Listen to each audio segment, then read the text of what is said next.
Hey there and welcome to Cena Files. This is the internet's #1 John Cena film review program, joined as always by Michael Andronico. I am Henry T. Casey, and we are here with the same 5 moves of doom you expect from us. We are here to discuss the cinematic, if you will, career of the Doctor of Thugonomics, the best-selling author, the 16-time world champion, TV show host, and overall sentient meme machine himself, John Cena.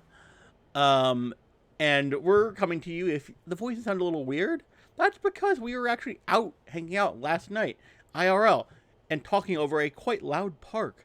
So it was sort of like, okay, nature is healing, and my voice still, and my throat still is healing today too. So it's fun like that. Mike, how are you feeling? I'm feeling great. I'm also in the same boat as you. As Henry said, we got to actually hang out in real life last night, which was awesome. And New York City is very much back in action. We saw all the staples, people dancing the streets, live music, a table selling both poems and suggestively shaped candles. So everything good about New York is coming back. I'm loving it. It's weirdly gloomy for mid-June, but I'll take it. I'm happy to not be sweating right now. It's also E3 this weekend, so a lot of excitement there. So I'm feeling pretty pumped up. But there's nothing I'm more excited about than talking about the Flintstones and WWE Stone Age Smackdown. It's the I would say the second chapter, The Empire Strikes Back, if you will, of our John Cena animation trilogy. Tomorrow we will be watching Ferdinand and discussing it with our special guest Courtney Rose at a special later time, 7 p.m. right before we have the takeover, in your house or in our houses, as you say. But let's jump right in. And Mike, what do you have from the Wikipedia corner? Yeah, so some fun tidbits about this film from Wikipedia. So this was actually the first new Flintstones production in over 14 years since the Flintstones on the Rock. So this was the world's return to the Flintstones universe was via this WWE film. It's also the first Flintstones film that didn't have William Hanna and Joseph Barbera involved, the creators of Flintstones, because, well, they're dead. So that would have been kind of difficult.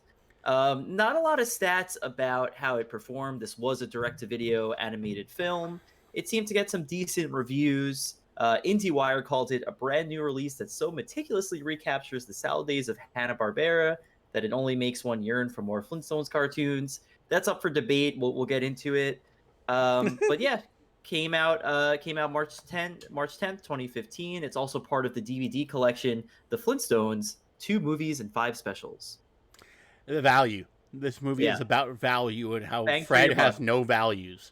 That's what this movie is about. Fred is the biggest. We'll get into it, but Fred Flintstone is just the biggest carny piece of dirt. He makes Vince McMahon seem like an almost decent person, and Vince McMahon is in this film. I was about to say we'll get into it. Yeah, we'll get into it. There's lore. This movie actually sets up real life. We'll get into it.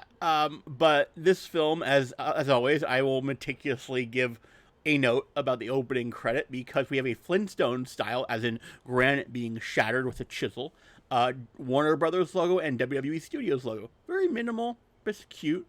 And I like it. We open on it's one of the better ones. We open on scenic Bedrock, and just to show us that things have changed in the Simpsons world from when we were kids, we pan over a number of blocks. It's not just the same 3 houses over and over again.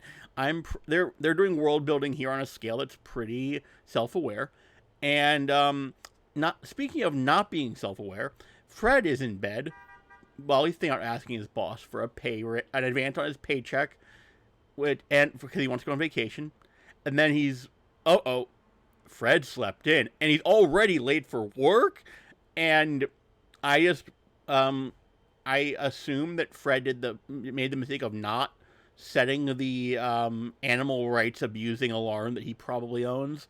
This movie, we'll get it. We'll talk. This will come up a lot, but I forgot. I forgot about the Flintstones gag of like every appliance in this movie is a living thing. So like the alarm clock, the toothbrush, and there's just this weird, kind of disturbing, problematic like animal abuse / servitude thing going on. But anyway, as Henry said, we get a very Fred's late for work and we're off. We get a very traditional Flintstones intro with the theme song and everything, and they list out the WWE superstars who will be involved with the movie. Those are Brie Bella, Nikki Bella, Daniel Bryan, John Cena, Mark Henry, Rey Mysterio, CM Punk, The Undertaker, and Mr. McMahon. The credits specify an alphabetical order, but Mr. McMahon going last, sort of, whatever. He's the exception. Yeah. Yeah. And then I wouldn't have seen personally that Fred was a Starbucks person, but Fred Flintstone runs into Stonebucks on his way to work. He takes a break from he's already late for work, but he's still going to go. He's going to get there later. I'll argue that this got him in more trouble. Because when we get to work, Mr. Slate, who has a special guest we'll get to in a second, Mr. Slate is really not. He's profoundly talking about how much he despises laziness and lateness. And he goes to check on Fred, and if Fred had not taken that stop for a coffee, I think he would have gotten there in time for this not to even been an issue. We could have had maybe the entire movie. Well, the boss would have given him the advance, but the entire movie could have not happened if he hadn't just stopped at that Stonebucks coffee, which is also where we get introduced to our first in kayfabe for Flintstones WWE superstars. The groupings are hilarious here because we see Undertaker hanging out with Rey Mysteriopal. And we also see CM Punkrock and Marble Henry hanging out, getting their muffins and whatnot. We don't learn any of these names though. These names are introduced in some in interesting ways and others not as we proceed. But they're all just hanging out there getting coffee, and they're just in. I love that in this world they're just people, except for the dead man who's a dead man. But in this reality, these are all just they're just people, just like us. Yeah, but one of us. Speaking of one of us, Fred's stuck in traffic. He's dealing with again, he can't be bothered to get anywhere in time. He kind of lucks out. Mr. Slate's yelling for him. By the time Mr. Slate gets up to Fred's vehicle, his crane, Fred manages to sneak on up there. And he's like, "Hey, Mr. Slate, whatever." And one thing leads to another. And Mr. Slate's practically put in mortal danger, and everything's about to crash. But before Mr. Slate was yelling at Fred, Mr. Slate was talking to the newest employee who he was doing a favor for, his mother's brother's sister's cousin. A nice-looking gentleman by the name of Mr. Cenastone, John Cenastone. And this is one of the few moments in the movies, in this special, where a character basically notes that he's referring to somebody by their first and last name because they prefer the formality, which I think is the movie's way of saying, yes, we are shoehorning in these pun names. But looks like John Cena Stone is a normal, hardworking dude, and but when Mr. Slate gets knocked down and is about to get attacked by a falling dinosaur because of how angry that Mr. Slate was, what happens, Mike? Oh, well, the master of catching heavy objects, Mr. John Cenastone, shows up, catches the dinosaur, looks like a giant stegosaurus, and just throws it out of the way. So we're picking up right where we left off in the Scooby-Doo movie, where he saved the gang from a falling boulder. This time it was a dinosaur, and he comes in, he checks up on them, being the good guy he is. He's like, "You guys okay?" So that's our intro. That's our intro to John Cenastone. Very polite man, very strong as he is in all of his roles. And he didn't get fired in these last two movies, so this is we're getting some good momentum for John Cena's characters. He's actually getting hired this time. Yeah, it's a nice inverse of that. But of course, the protagonist of the film doesn't have his great career luck, because when Fred and Mr. Slate go back to Mr. Slate's office, Mr. Slate is very angry when he learns that Fred wants an advance and also wants to take vacation time. I don't think they were unionized. I don't even know if they have vacation hours in this point in time. Much less the fake lie of unlimited PTO. This is, who knows what's going on here. But and it's really weird. And then Mr. Slate pretends like he's gonna give him that early paycheck. He chisels out. He does all the work. Yeah. And then he takes a giant hammer, and I was surprised Triple H's music didn't play here, but then he just smashes Fred's paycheck, which he did all that work to make, Yeah. just to toy with Fred's emotions. He hates Fred that bad that he went through all that trouble. So It shatters it into dust. Yeah. So this is bad news for Fred. Fred did not get his advance, and now he's got to come home and tell his wife that he did not get the money. Just as he's prepared to do that, he's greeted by Vilma, who is wearing a very revealing bikini. And Wilma's it's just a two-piece Wilma. Like, I mean, maybe for that era it was like, well, Fred's reaction, Fred's reacting. The first thing we see Wilma doing is wearing a bikini, and she's looking very. Let's just say, I don't know. There's a very consistent thread of extremely horny energy in all of these films, and this might be the horniest so far. And there's other instances of it throughout the movie. But so she's in a bikini, so she's like, "Oh well, Fred's like, we need to talk about the vacation. I need to talk to you about the vacation because look at this bikini." So he doesn't even get the chance to really say that he doesn't have the money. And then we cut to Betty and Barney want to hang out. They're all supposed to go to the Water Buffalo Charity Carnival. Yep. And they're outside, Barney and Betty, and they're honking twice. And then Fred pokes his head. He goes, "Honk again. I didn't even hear you the first 2 times." And of course, Barney honks again and asks if you heard him. And that is the moment when I remembered that the Barney-Fred friendship is basically Barney goes ultra literal for the sake just to annoy Fred. He's constantly ribbing the master of the Brontosaurus ribs. Like, it is a thing here. And so they're so now the crew, they're all headed to the carnival. Wilma and Betty are driving together. Fred and Barney are driving together. One of many weird moments where I'm like, this is really a kid's movie, because Fred's like, "You should have seen her in that bikini," and Barney's like, "I would have liked to see her in that bikini." And I'm just like, dude, I mean, yeah, again, this is a children's film, but extreme horny energy. Fred reveals to Barney that he didn't get his advance and that they can't take the vacation. So like, Barney, Fred is not Jim Cornette. You can't say that to him. Like, you cannot get away with that. And you have a wife, my guy. Yeah. Although she doesn't look like Betty at all. I think they redesigned Betty's face for this movie. Both Betty and Pebbles seem to have new faces, and it's weird. Hannah and Barbera weren't here to sign off on anything, so yeah, they took some liberties, including putting the WWE in this film. So they get to the carnival. We see all types of attractions, including a kissing booth featuring Nikki and Brie Boulder, the Boulder twins, played by none other than Nikki and Brie Bella, the Bella twins.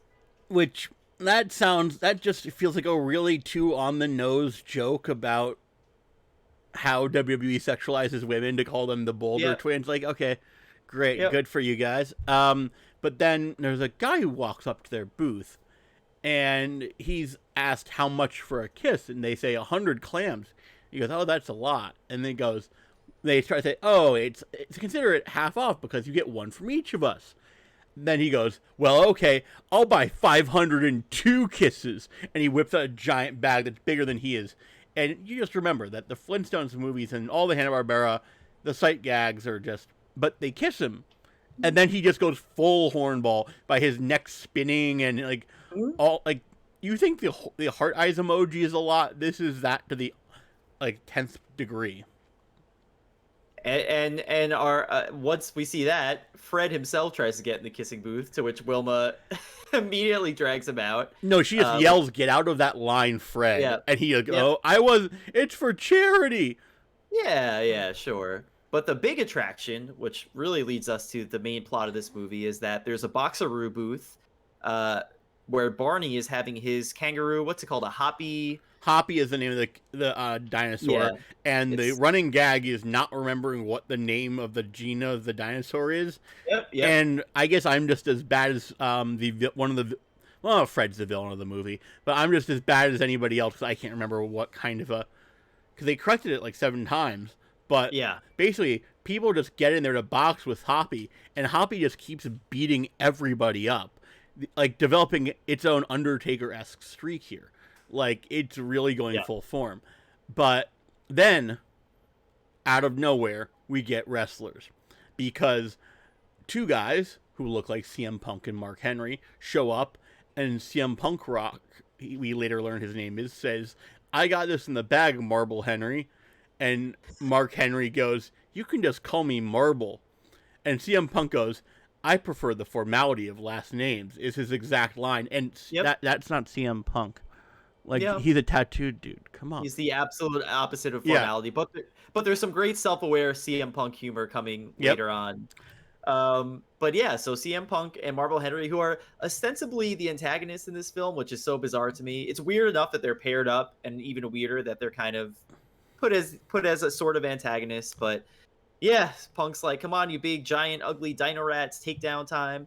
And he actually grabs the loudspeaker and starts cutting a promo on Hoppy. Which is a reference to, I think, Punk's pipe bomb promo. He had a megaphone during it, and he's bullying Hoppy. He's being a Yeah. real scumbag. And the true hero and babyface of the movie, Barney, gets into the ring because he cares about Hoppy. Hoppy's his friend, and unlike some people, Barney takes care of his friends. And Yes. Barney is basically goes full on. I believe it's still real to me, damn it. And goes up to the top turnbuckle into the splash on CM Punk Rock, and it knocks him down. Yeah, Barney's got some surprising wrestling aptitude, knocks Punk right into the corner turnbuckle, but that doesn't last very long. Punk grabs Barney by the nose, flings him. I think Fred throws Barney back in the ring. Right And into a then- lariat. Right into a lariat. Yeah, right into a lariat, and then CM Punk continues cutting a promo. He says, "I am the best in the prehistoric world." And he talks about being straight edge. Yeah, he says, But then "Thanks to my before, strange lifestyle." but And then before he then can gets cut finish, off. before he can finish, he gets knocked into the air, flying into a man named Mr. McMagma, and we know this because there's a sign above his area, because Mr. Yeah. McMagma is selling raw fish. That's what CM Punk Rock falls into, and Mr. McMagma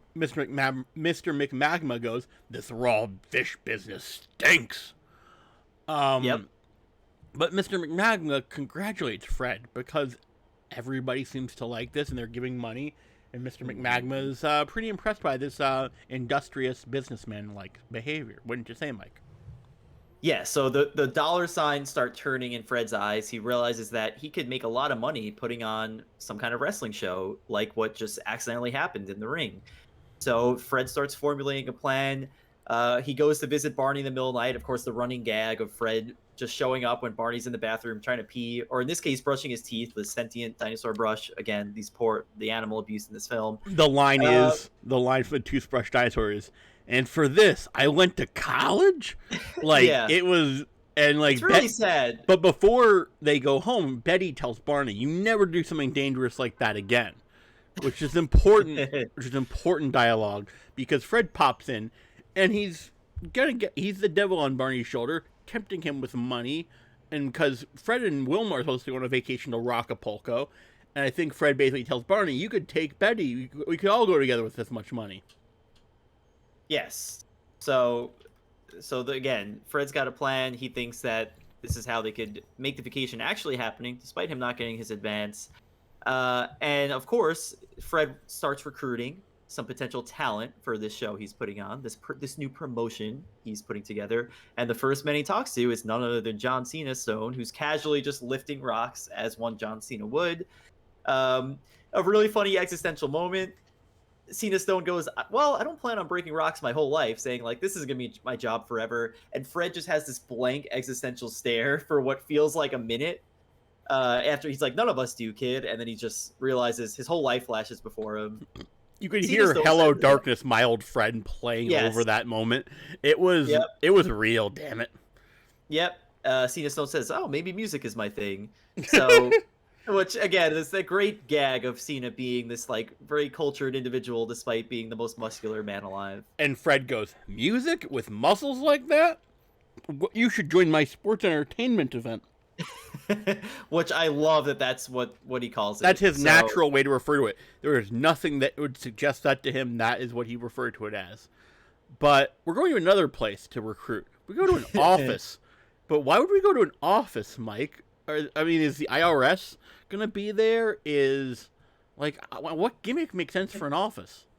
Well, we're not going to the office to do our taxes. We're going to the office because one Rey Mysteriopal works there, and he's having some trouble with what looks like a printer. So like you do whenever your printer doesn't work, he does a frog splash right on it. Paper starts shooting everywhere, or rock or whatever they used back then, and then he just yells 619 just to remind you that yes, this is in fact Rey Mysterio. He yells "Booyaka" before he does the body slam onto it, and then yells when it's printing out 619 as if he's made 619 copies.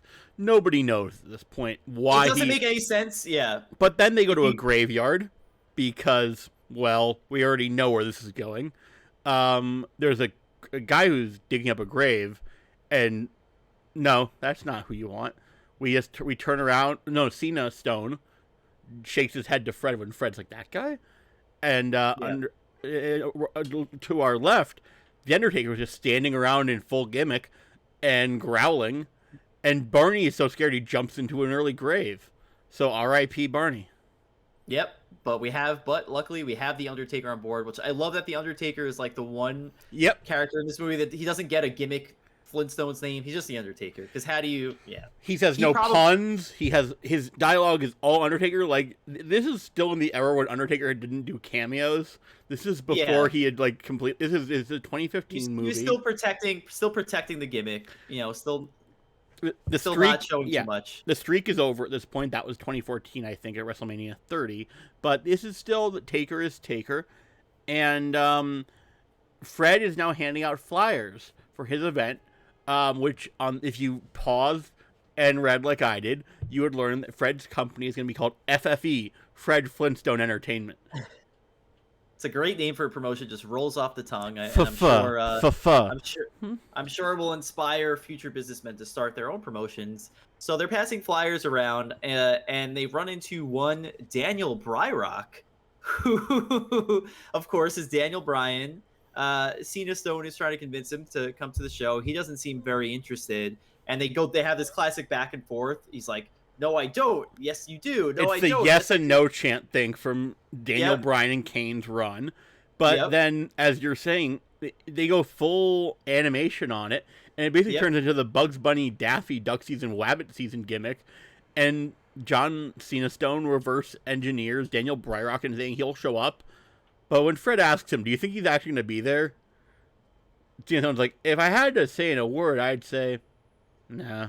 No. And he doesn't show up, so good thing they're not. Because, like, seeing Daniel Bryan in the trailer, I was like, that would be cool. But, no, they only could convince Daniel Bryan to do one bit for this. And it's funny, I totally forgot that he had this little scene in this movie, and I was actually shocked that he never showed up again, because it's Daniel Bryan. Pretty big star, especially this time, but...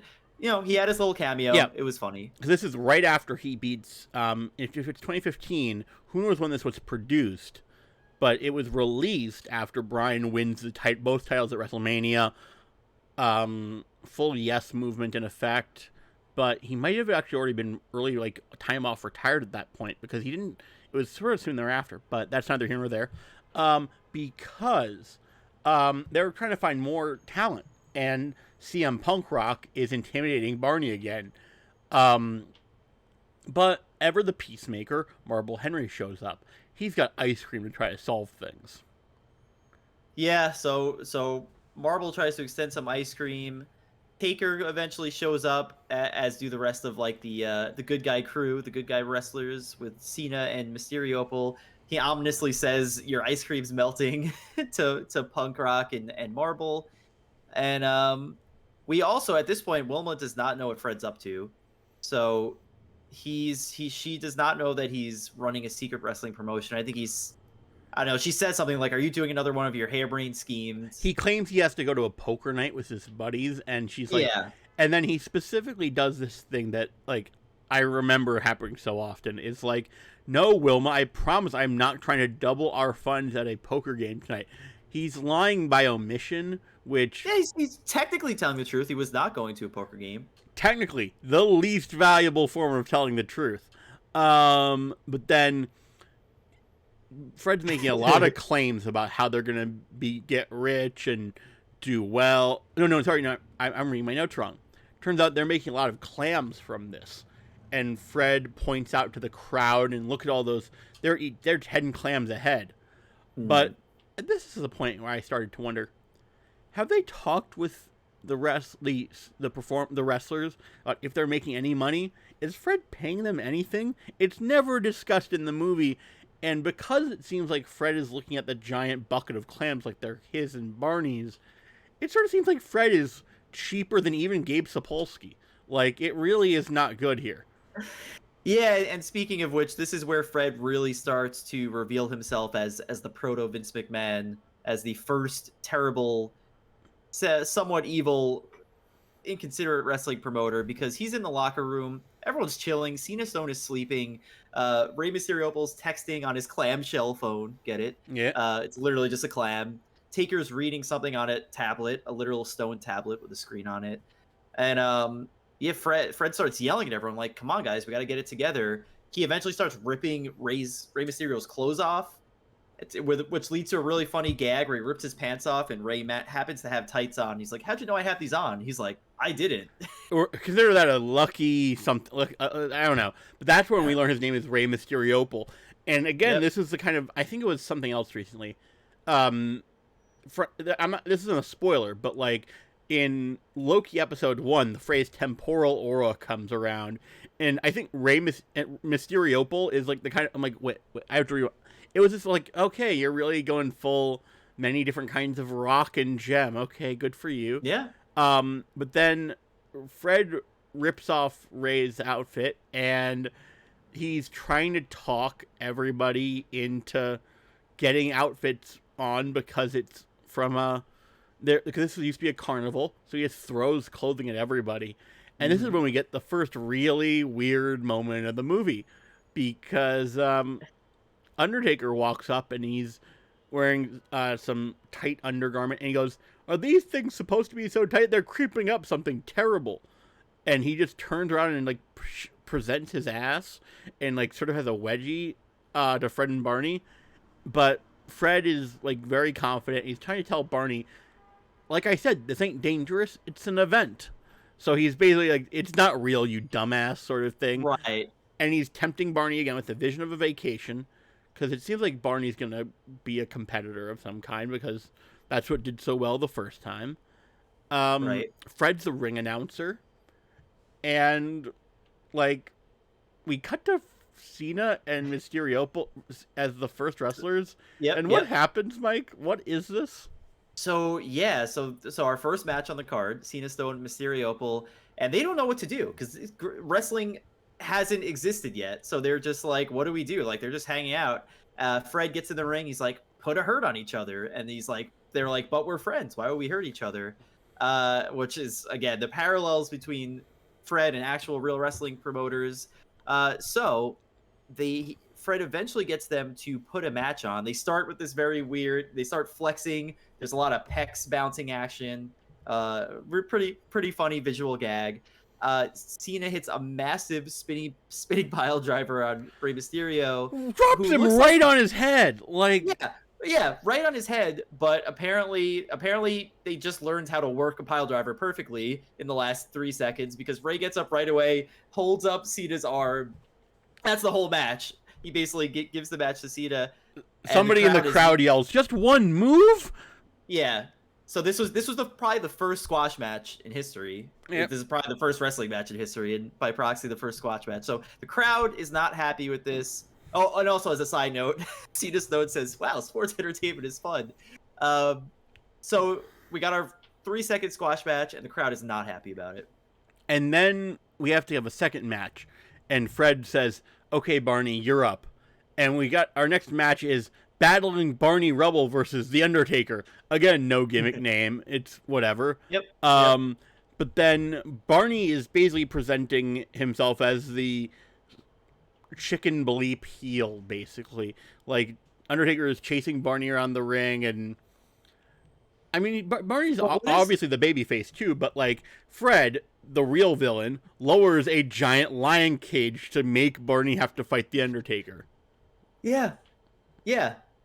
So the first, he literally is forcing his best friend to potentially risk his life for entertainment, and also creates the first ever cage match. But here come Betty and Wilma, and they realize what their husbands are doing. Oh, actually, I'm getting ahead of myself. We eventually, Taker pretty much beats Barney. really badly and gets the Barney pin. goes arm lock, kind of, because Taker's Yeah. trying to throw Barney, but Barney just like fetal positions her on Taker's arm, so he can't Yep. get thrown. And then Fred actually is trying, and then eventually Barney gets thrown, and he's hanging from the top rafters of the cage. And Fred, to try to convince Barney to go back down, climbs up to the top of the cage, and it's all wobbly and stuff. And I'm thinking, wait a minute, is this going to be Hell in a Cell with Mankind and Undertaker, but in Flintstones form? But no. But Fred convinces Barney to fall back down, but he lands right on Undertaker, almost pins him, gets a solid 2 count, but that's when Betty shows up. Betty and Wilma. And yeah, so both of our Barney and Fred are a little thrown off. Barney tries to pull the old, "Oh, you look very beautiful, Betty," trying to distract from what's happening. And Fred, this is where Fred says, "Hey, I wasn't lying. I wasn't trying to double our clams in a harebrained poker screen. I did, however, double our clams in a harebrained sports entertainment event, and now we can all go on vacation." And they're like, it's not that bad. But Betty's like, this is very much like the Flintstones movie. Betty yells, "Get out here right now, Barney." And Barney goes, "No, I don't want to come out. It's safer in here," right as he's in a pin from the Undertaker. But Barney then entirely drops dime on Fred and reveals that, like, no, this is about Fred getting his paycheck taken away from him and being late for work and being yelled at by his boss. That's why we're doing it. And, like, at this point, they've got their vacation money. Everything's good. And I look at I pause the thing. And I'm like, there are 19 minutes left? What's going to happen next? But Betty and Wilma say, "Okay, you better not do this again." And Mr. McMagma shows up and is the real devil in Fred's shoulder. And he goes, "You're on to something great, Mr. Flintstone. You got something real special here." And Fred turns off the lights. And that's when he basically gets billionaire brain poisoning in this moment. And he goes on a little bit of a shopping spree. Yeah, so he has, partially thanks to Mr. McMagma's encouragement, he has kind of this vision of himself. He starts dreaming about becoming the ultimate wrestling promoter, has this very, like, pimp suit-esque get-up. He's got all the clams. He's realizing the life he could have if he just becomes a full-time wrestler promoter. He quits his job. He literally, he's at work. Mr. Slade's like, "One more slip up and you're fired." He's like, "You know what? I quit." So Fred says, "Screw it." Fred quits, and he does exactly what was in his dream. He goes, gets his fancy suit. So just a side note, so maybe you could better address this, Henry. I haven't seen Uncut Gems, Henry, but I assume this is basically how it goes. Like, I feel like Fred Flintstone has very similar energy to Adam Sandler's character, because at this point, he's just wearing the most ridiculous outfit. He's got a really fancy ring. He's all about the money, all about the greed is completely corrupting him. Yeah. Fred isn't as nervous, but yeah, there's some similarities. There's a giant pinky ring. Yeah. So so Fred starts putting together a Saturday Night Spectacle. That's his next event. And he wants to get Punkrock on the card, and the way he does that is he offers CM Punk a rematch with Barney, the man who embarrassed him back at the carnival.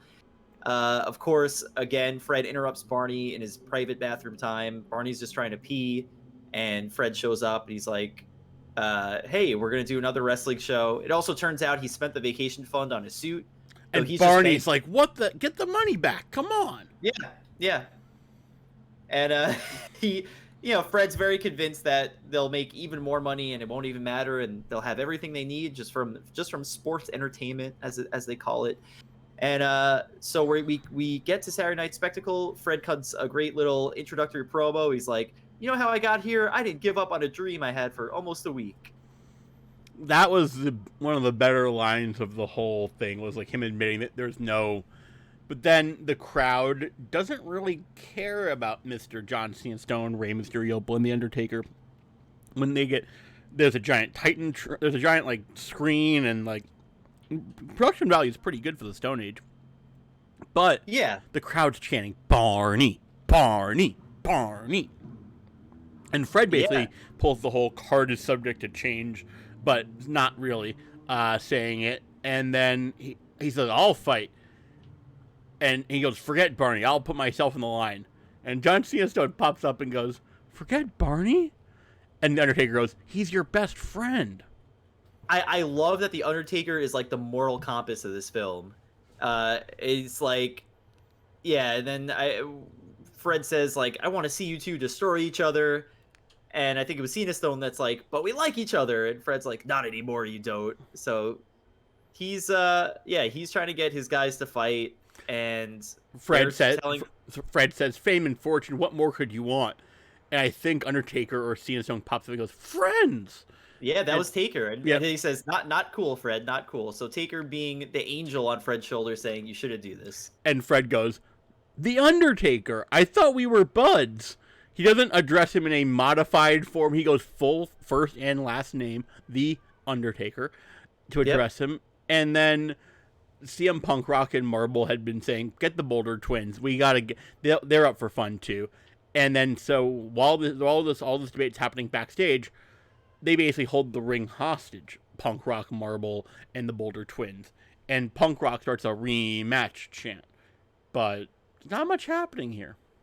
Yeah, so Barney obviously isn't there. So Fred finally has a change of heart, and he's like, "You know what? If Barney's not here, I'm gonna do this myself." So Fred and Punk Rock start fighting, and at this point, the rest of the Flintstone family and the Rubble family see the match on TV, and they see Fred getting his ass absolutely worked by one Phil Brooks, and His daughter, Pebbles, looks closely at the screen when Fred's having his head stomped on. And it's this moment of like, this is the second moment after that, I have more, I didn't want to do this forever too. Of like, oh, okay, we're going to have some dimensionality for these people. And it's like, you hope the kids who never watched their parents do pro wrestling until they know that it's yep. a work. Also, at one point, the Boulder twins like make a reference to how hot they are, and they're like, "You would think our radiant hotness would be enough." They also kiss Fred like while he's getting beat up, so he's just getting clowned by the entire the heel crew in this movie, which again makes no sense. Punk, Mark Henry, and the Bella Twins. Anyway, Well, you got to see Fred, Mark Henry's heel run is some, and also Punk's. They both have been very good bad guys at one point or another. Like, oh yeah, also, yeah. I'm pretty sure at this point, remember this is 2015. CM Punk is no longer with the company. He walked out. I was gonna. Yep. He walks out because I know this because 2014 is WrestleMania 30. CM Punk walked out of the company at Royal Rumble that year. I had bought tickets to the WrestleMania and go to because I really was excited to see CM Punk wrestle for the first time. Nope, he was not with the company when this movie comes out. So it's really funny that Barney, I know I'm jumping ahead of myself here, but CM Marble Henry is beating up Fred, literally just squashes him literally into the ground with one thing and yells, "That's what I do." Another quote. And then Cena and Rey and Taker are here to rescue Fred. Yep. So here come our good guys. Taker grabs Marble Henry and gives him the most epic tombstone pile driver. We see Ray and Punk Rock scrapping just when kind of CM Punk has Rey Mysteriopal defeated. Cenastone saves the day, and this is pretty cool because we get Cena versus Punk, which of Yep. course is an iconic rivalry, an iconic match, which happened I guess pretty not that long before. Yeah, not that long before. We also saw Yeah. Punk versus Rey during this, which was a WrestleMania match. Yes. But when Cena and Punk fight, they sort of like get into like a mini tornado holding onto both sides of a steel chair. It's very corny. And when Cena is about to be hit by a steel chair, he blocks it. And what happens, Mike? Yep, we get full. It's incredible. I was, again, just like in Scooby-Doo, I completely popped. This is literally the second animated movie in a row where when John Cena has his big saves the day moment, his theme song just starts playing. That doesn't happen for any other wrestler in this film, but literally just the classic John Cena theme song. Your time is up. My time is now. He grabs the chair. He spins Punk around, tosses him into Mr. McMagma's raw fish bar. And it was just an incredible moment. And then you can tell that WWE wasn't trying to protect look at me using lingo, CM Punk anymore, because Barney, out of nowhere, jumps onto Punk's back and starts bruising him in the face faster than you can say UFC. Like, Punk goes down to Barney really easily. Yeah, that part. I guess you could justify it by he was already really weakened by John Cena, but yeah, Barney literally. And granted, keep in mind the way these characters are drawn. Barney is physically like a third of the size of Punk, so he's like a child basically sitting on Punk's face and like just knocking him out and giving him a black eye. So Like yeah, Barney, so Barney is like Chad Gable to Punk's Great Khali. Like the scale yes. here is weird. And then, you know, just when the Boulder twins try to get involved, here come Wilma and Betty. They just kind of give them that evil look and scare them off. And the best the best kind of interaction here, Marble Henry tries to intervene, but none other than, I believe, Bam Bam, Barney's very strong child, literally just grabs him by the leg, slamming him back and forth. Classic Bam Bam stuff. So it was a very fun, like, feel-good ending. All the bad guys got beat, and yeah, Fred seems like he's going to have a change of heart, maybe do the right thing. He apologizes to Barney about his crazy hijinks, and Barney replies in the most wholesome way possible. If it wasn't for hijinks, we wouldn't have any jinx at all. Which is really quite something. Like, yeah. It's, yeah. like, I mean, also they're building new talent here. Great for FFE for making Bam Bam go over early in his career. They put Bam Bam over really big. And Fred talks to Barney. Bam Bam looks like he has a bright future. And Barney's like, do not put my kid in this business. He's like, you're not going to give my kid CTE. Like, he's not having that. Yep. And then they all leave. And Fred's like, oh, no, I'm out of the business. I'm done. But Mr. McMagma is like, no, this is such a great thing you have here. To which Fred goes, you should take it. You should just take over for me. It'll work out that way. So Fred effectively hands over the wrestling business to Mr. McMagma in exchange for an all-expense paid vacation, which Vince voluntarily gives Fred, continuing to perpetuate the myth from the Scooby-Doo that Mr. McMahon is a charitable human being, like when he gave Shaggy and Scooby the title. It's like he paid for their full vacation. And like Fred makes some comment like drinks too or something. Yeah. And then we're on the beach. Mr. Slate's giving... Wait, before we get to the beach, I just want to point out an amazing line that McMagma says. He's like, I'm going to make the best sports entertainment company in the world, even if it takes me 65 million years. So this is basically setting up, this is a prequel to WWE, to real life. You know, this is the origin story of sports entertainment. It's not just that, it's either the ancestors of Vince's father, like the entire McMahon family tree is either predated here, or it's revealing that Vince is actually a Highlander and he's always been the same. He just changed his name to avoid taxes. Like there's something weird going on here. But then, as you said, they get to the beach and they get like Fred is trying to really say he's changed. He's like really trying to, but then there's a karaoke contest. And they announced it on the beach. And the winning prize is you're automatically in the top 8 for Prehistoric Idol. And Fred and Barney fumble over each other to run for it. And Betty and Wilma are just like, what? Not again. But there's more. But this is one of the last shots. But of course, Cenastone, Mysteriopal, and Taker are also just chilling on the beach. And I forget the exact lines, but they're just kind of laughing along. No, Betty and Wilma. Yeah, it's meaningless laughter, but like Cenastone makes some like, whoa, no wonder that'll happen. But like then they all except for Taker laugh, and the Taker's just standing there, and that's the end of your show. Yeah, so this film, and this is almost, I'm trying not to be biased and give it too high of a score, but I love that this film was mercifully short at 50 minutes. You know, obviously it's a special, it's a cartoon. Yeah, so this was the Flintstones WWE Stone Age Smackdown. I'm actually not quite sure how I feel about it score-wise. I don't think it was as strong of an animated film as a WrestleMania Mystery. Nope. I thought, you know, it was entertaining. Again, I got what I expected, considering this was a Flintstones WWE movie. It felt almost weirdly, whoever wrote this movie, I feel like was trying to say something about like the greed of real life Vince McMahon and trying to make some kind of commentary on the business, because there are some jabs there. Yeah. But I don't know. It was short. It was entertaining. I would say it's good for kids, but there's some weirdly adult Yeah, throwaway. There's some weirdly adult kind of lines in there. So I don't know. I'm like hovering around a 2, maybe a 2.5 for this personally. that's the question. Is this better than the Marine or no, sorry. Is this better than Legendary? Hmm. Hmm. Ooh, that's tough. I would almost say yes.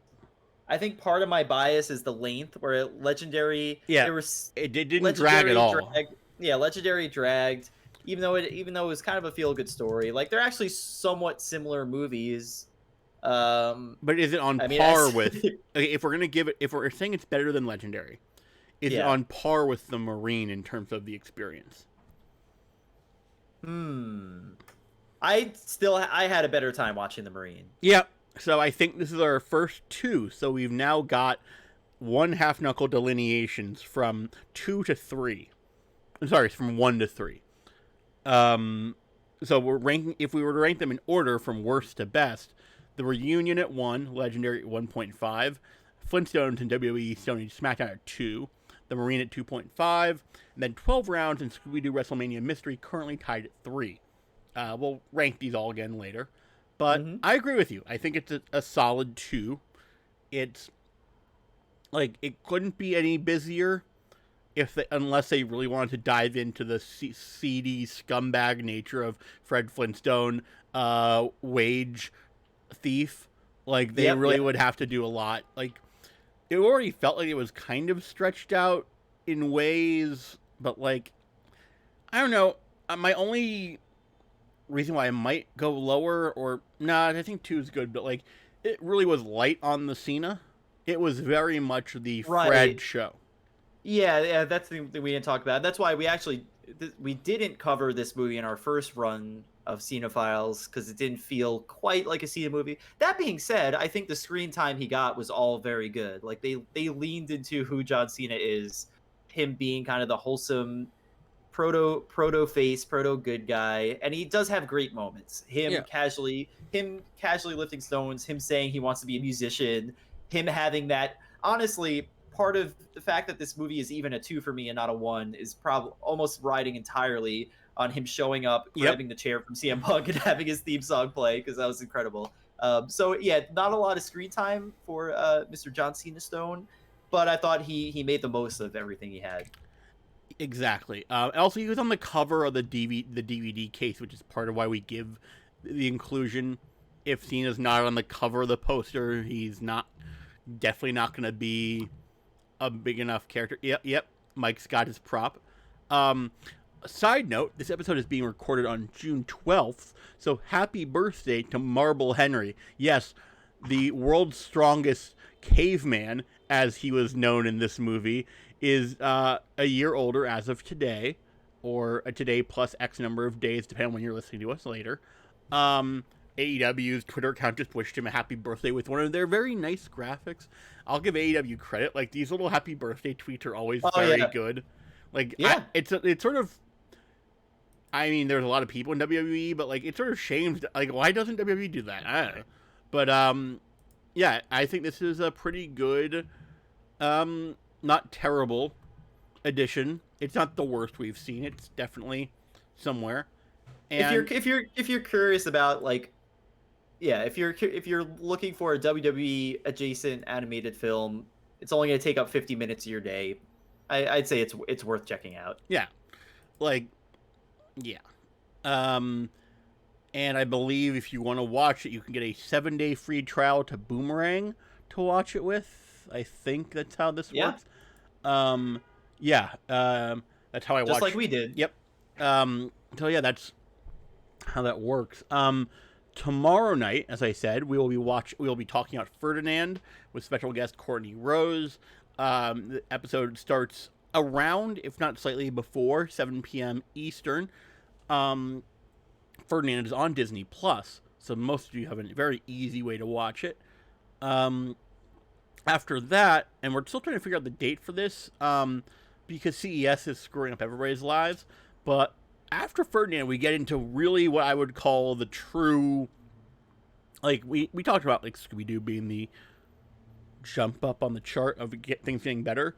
Things get really better, starting with Blockers, and then the surprisingly good Bumblebee, then Playing with Fire, which is its own thing, I think. I'm very excited for the late aughts era of films. That's near and dear to my heart. Yeah. Because Blockers is when we started actually watching these movies together. We saw that in theaters. I think you said after we saw it, like, I guess we have to see all the John Cena movies they come out now. That started the bit that led to this podcast. Yep. So there you go. And then after that, F9, which I have tickets for already because I am that person. And then the Suicide Squad. Thereafter, we will have guests for F9, the Suicide Squad, and Blockers. But since we are trying to confirm dates for everything, we're not gonna announce those yet. We're holding those close to the vest. Stay tuned. Follow us. Yeah. Follow us on all the socials. We're Cinephiles everywhere. And of course, if you're watching this live, we love having you here. You can always find us on YouTube, pretty much any podcast service. Just search Cinephiles on the interwebs, and we will be there. Because you can stream him, but should you?